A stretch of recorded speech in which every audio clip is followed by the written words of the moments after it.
Hey guys, welcome back. This? Oh, I guess as you get older, you start to drool. And I guess the next step is a nursing home, but not yet. I'm gonna fight this. I got a lot of things going on today. If you remember the last time we were working on the picture frame, I'm gonna take a look and see how that came out, that little part that I had to re-glue because of that open grain. The other thing that I want to do is I'm going to put a second coat of polyurethane on that frame. And then let's talk about how we're actually going to finish the picture. What I did today was I brought in both pictures or both posters, and you're going to make a decision for me. We're going to try to get the best looking way that we could frame this, mat this. And there are certain things that we have to be concerned about, the depth of the rabbet, things like that. We're also going to try to plan ahead and cut some backing material for the frames. So let's take a walk back here and we'll go over the frame. We'll put another quick coat of polyurethane on that, and then we'll work out how we're going to finish the whole thing with the mat board, the picture, and the frame itself. What I want to do before I go back there is I'm going to get a piece of 400 grit abrasive paper, and I also want to get a cloth. A clean cloth? What do you mean it's not clean? Doesn't have stain on it. It's clean. Come on.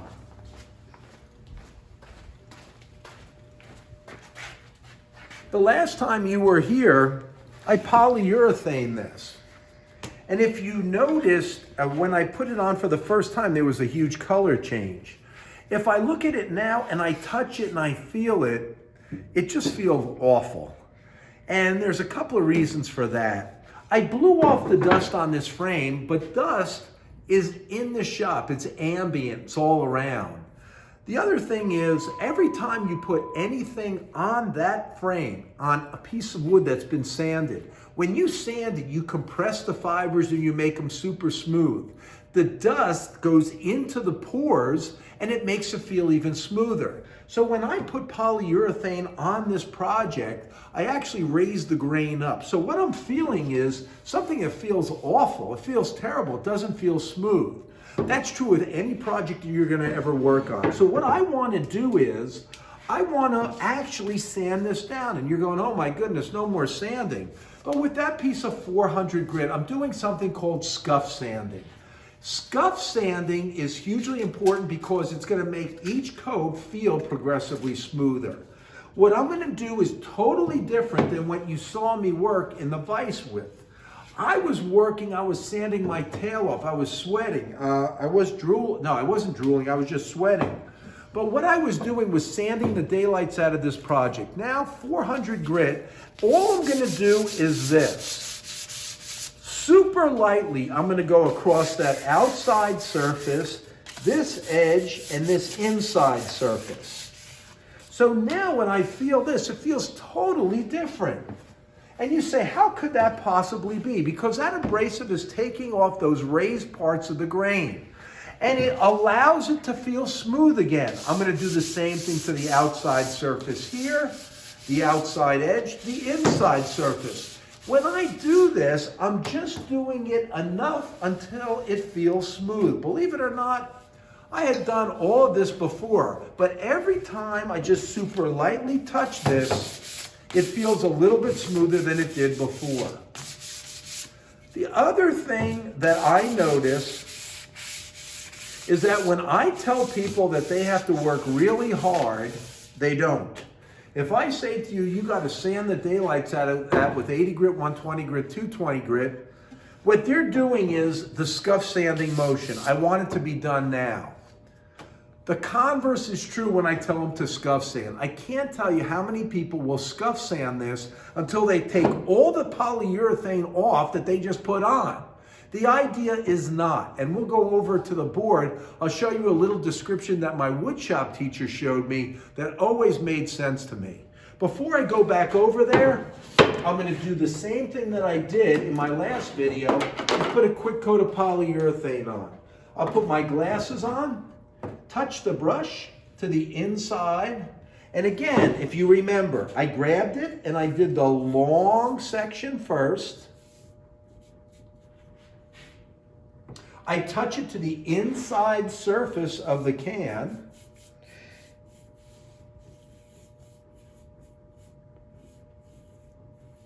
And I can tell what I did this time, not because it changed color, but because there's a shine to it.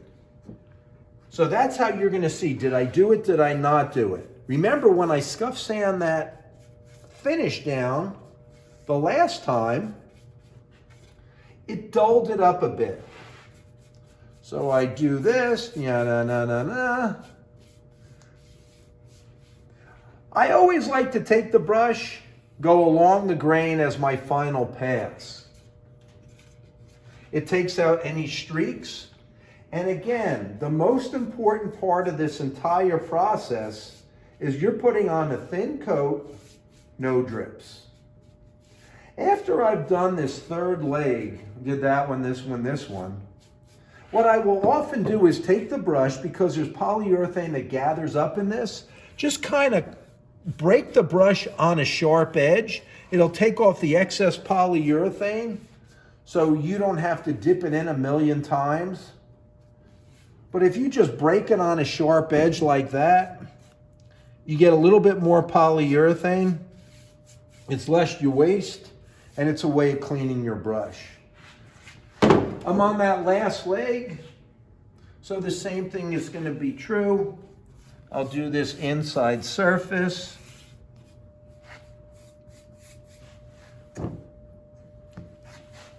Ya-da-da, da-da-da.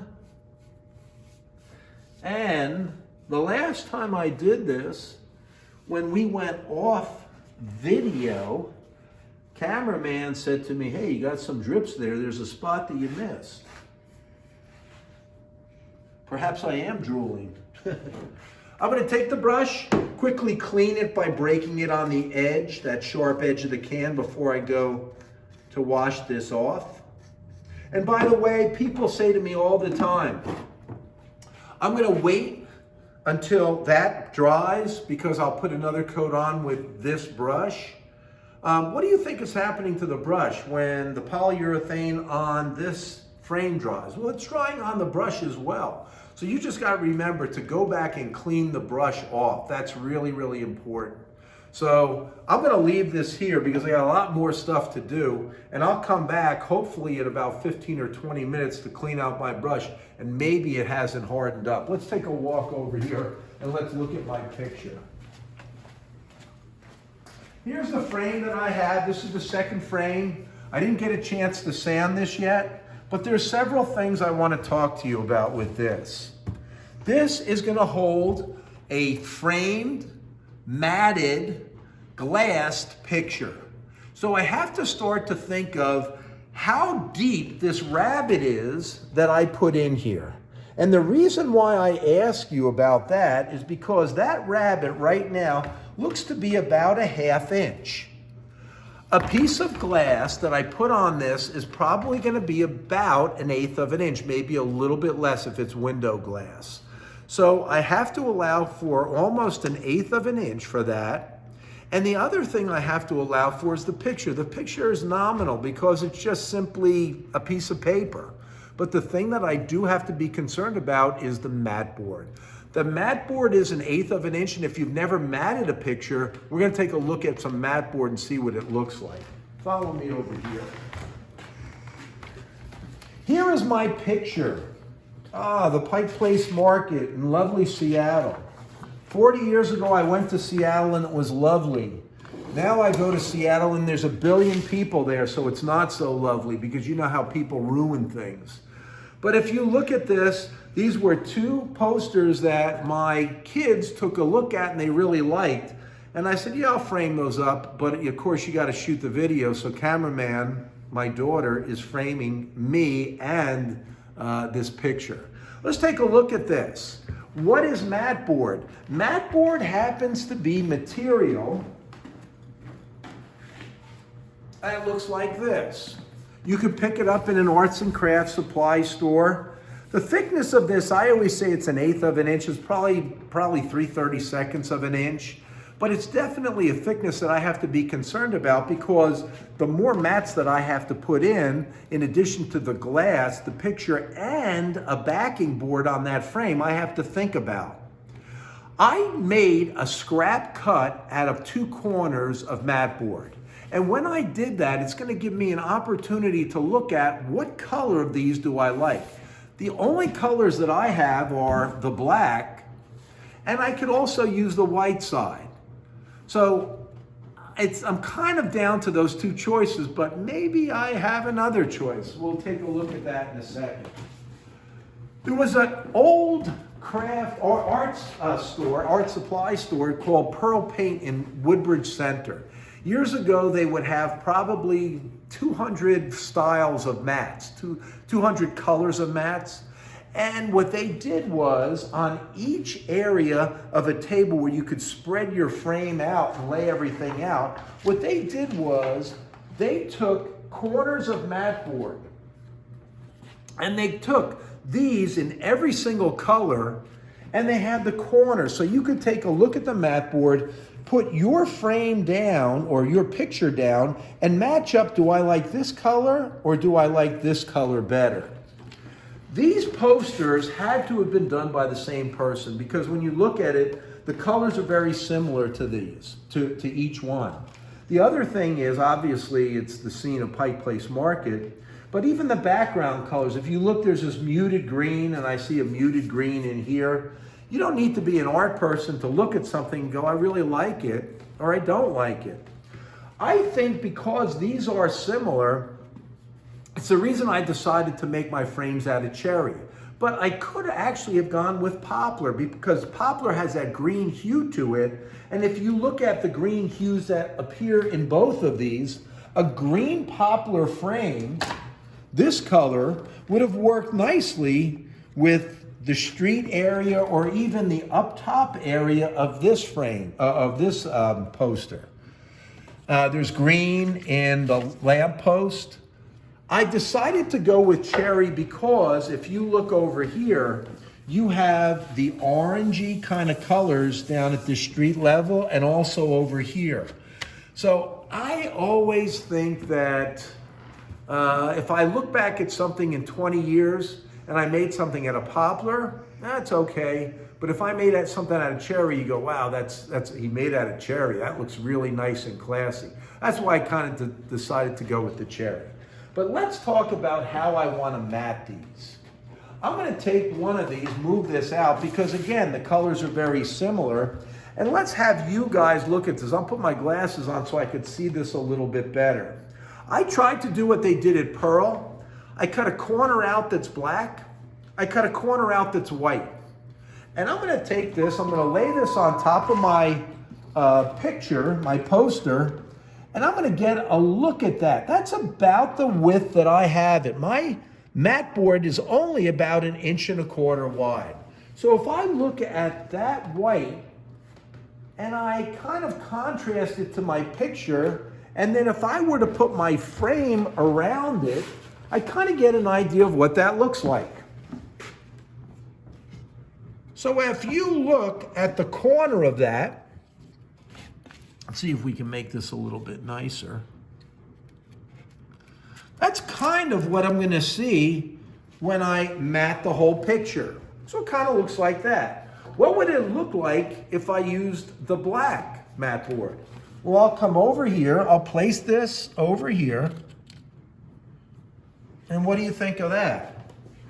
Most people really like the black better. If I were to make a decision here, I think that the white kind of fades out. The other thing you have to keep in mind is that this cherry frame is going to darken with age. But right now, that black mat board looks pretty good. So I have those 2 choices, white or black. Or do I? Perhaps I have other choices. How about if I did this? How about if I double matted this? In other words, I take this mat board, place it here, and now I put the black as a mat that mats that white, almost as a liner. So if I look at that corner, come on, baby, don't slide on me here.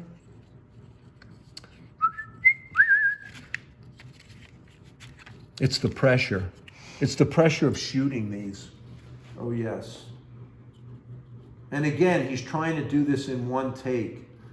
And I want to move this at about 1/4 of an inch or so. So right there, it kind of looks, oh boy, can I screw this up? Look at, I'm 7 minutes just to line up a corner. How ridiculous is that? So how does that look? Does that look okay? You like it? You don't like it? I like the black, but I don't think this white liner does a whole lot for me. I'm going to switch it. I'm going to take the black, put that as the liner, and now I'll use the white on the outside, so that the black kind of makes that stand out a little bit.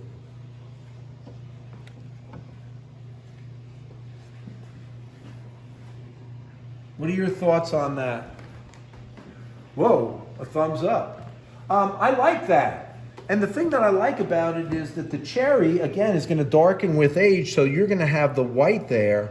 Here are my two choices. If I were to make this decision, I would either go with a completely black matte on the outside, or I would double matte it and use the black as the liner and the white as the outside. What would you like to do? Well, we'll leave that decision and cutting that matte in a little bit. But what I got to do is I'm going to project of other things that I'm going to need. Yes, I'm going to need some glass. I'll show you guys how to cut this matte out probably at the next video. But keeping in mind how this is all going to go, I have the frame. There's going to be a piece of glass in the rabbit. There's going to be the matte board, which I'll cut probably at the next video. And then the poster. Well, how does that stay on the back? Everything has to be backed up with something. Sometimes if you have scrap matte board laying around that's big enough for the frame that you guys are working on, you could use a scrap piece of matte board. I keep those over here when I'm cleaning up the shop. I'll use them as a dustpan, but I try not to throw any of these out. So I'll have those laying around, but I don't have anything that's that size. But what I do have that I saved, when they were getting a bunch of furniture in this school, I saw that they all came in these monster boxes. And in the back of my mind, I said, you know, I could probably use that cardboard for something. Take a look at what I had stored in back of my tool cabinet. I had this stored a while ago. And this is, believe it or not, easily the size of that frame, and I can actually cut another one out. I'm going to use that as the backer board to everything. So if you look at mine from the back, it's going to go cardboard, it's going to go picture, it's going to go matte board, maybe 2 matte boards and a piece of glass. And that should squeeze into the 1/2-inch rabbit that I have. Let me cut it to the size that it has to be. The size, if you remember, on the inside of my frame, if I go back to here, I gave you an example of this, which I guess I could get rid of because that's just confusing. My picture, we said was a certain size, and I said I forgot about that size because when I did this, I cut out an inside mat to that size.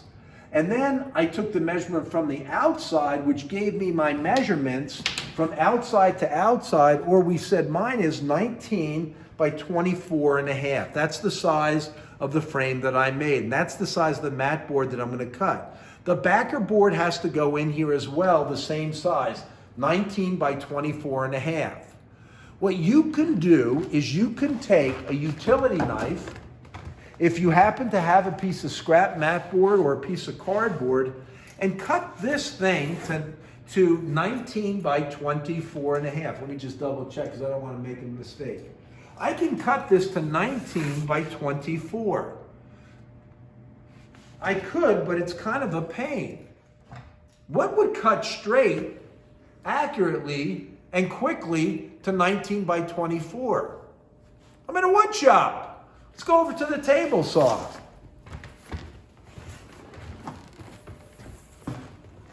If you look at this end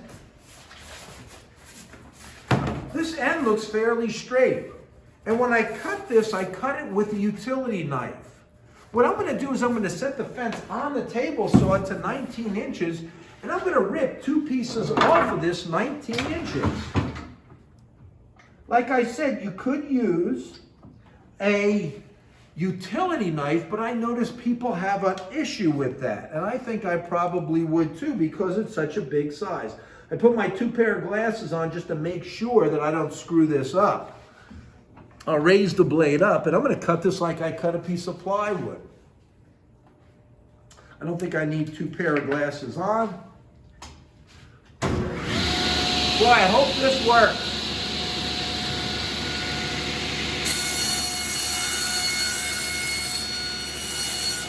Use the same principles same principles you would use if you were cutting wood. See? Even though it's a piece of cardboard, you go, what's the big deal? It's always a situation like that where you could get hurt. So you always want to make sure your mind is on your work. Get that done first.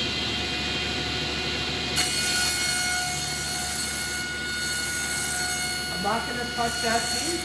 I just support it. Look at how I concentrate now. Now I'm going to shut the saw off. Better. So that's what I have left over. It now also has to be 24.5 long. So let me get my scrap, or my frame, not my scrap frame. Just want to see if this works over there.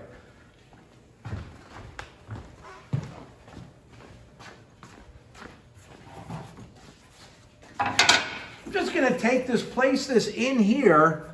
Oop, it's a little bit tight. That's a little bit tight.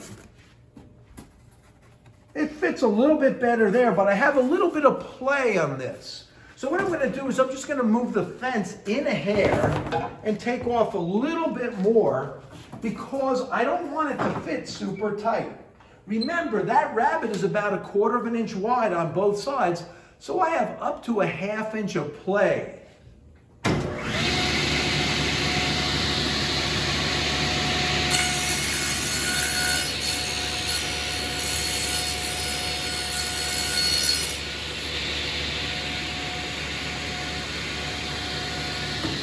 Before I screw up my second piece, let's see if this fits. So if I take that, you notice it fits in there really well. Does it work over here? It certainly does. So that's a good setting. I'm going to cut my second piece of cardboard, and then we'll worry about cutting the length. Stay, stay, good boy. This cut was better. This was a cut that I guess I made with a utility knife that's not as clean.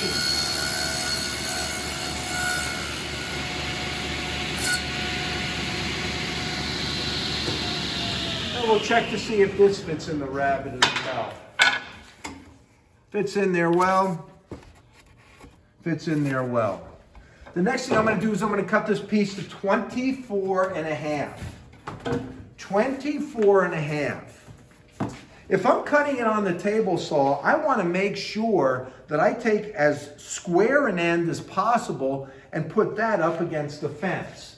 Before I check with my carpenter square, I'm going to move this out to 24.5. And I guess I should put 2 pair of glasses on when I check this. 24.5. You know what? I'm going to learn from what I did before.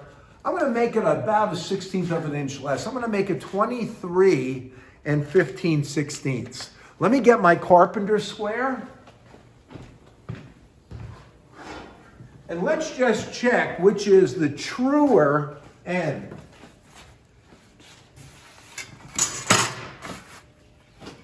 Well, that's not bad. That's pretty square if you look at it. So I can put that end up against the fence. Let's try this side. This one's not as good. If you notice, there's a space there. So what I want to do is I'll put this end up against the fence. Let's check to see which one works best here. Take that, butt that up against there, slide that over. That side's not bad. Let's check this one. Yeah, this one is way off. This one doesn't look too hot at all. So that's the end I'm going to put up against the fence. So I have it all set.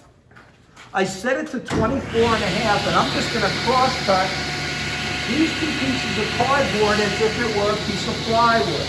The same fundamentals apply. I'm going to take this, make sure it stays up against the fence, both hands in between the fence and the blade, and I'm going to send it through.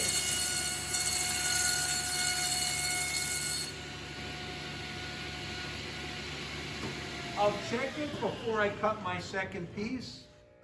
And someone is going to be a wise man and they're going to say, hey, Shimko, how come that blade is raised so high? If you look at that, that fits really well. I have enough play in there. It goes around all four sides, so that's a good setting. Why would my blade be higher here when I'm cutting a piece of cardboard than a piece of wood?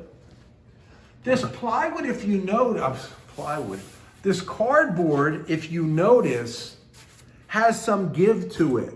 It lifts up a little bit. So if I put pressure down here, it kind of goes up. And I've had cardboard where it's actually gone above the blade. So that's why the blade's up a little bit higher. But I thank you for double checking to make sure that I'm a moral man. Last cut.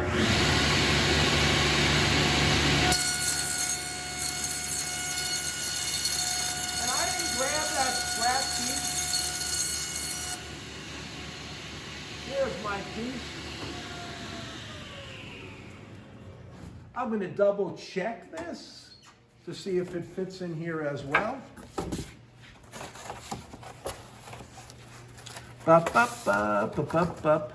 Good, good, good. And that fits in nice and snug. So my backer board's done.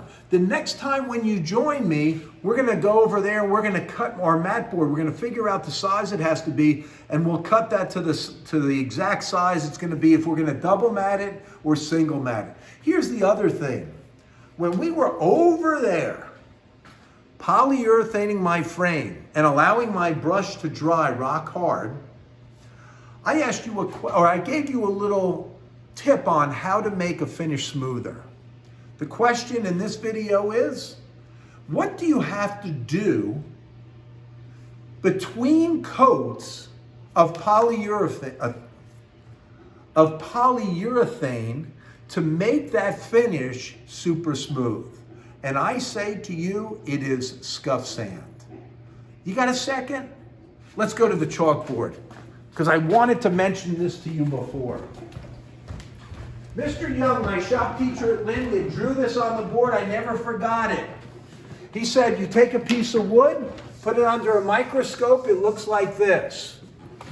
So when you polyurethane it for the first time, polyurethane goes here, it goes into here, it goes here, it goes into here. Everything that's on its side over here will eventually gather, it will roll down and gather in the bottom of these valleys.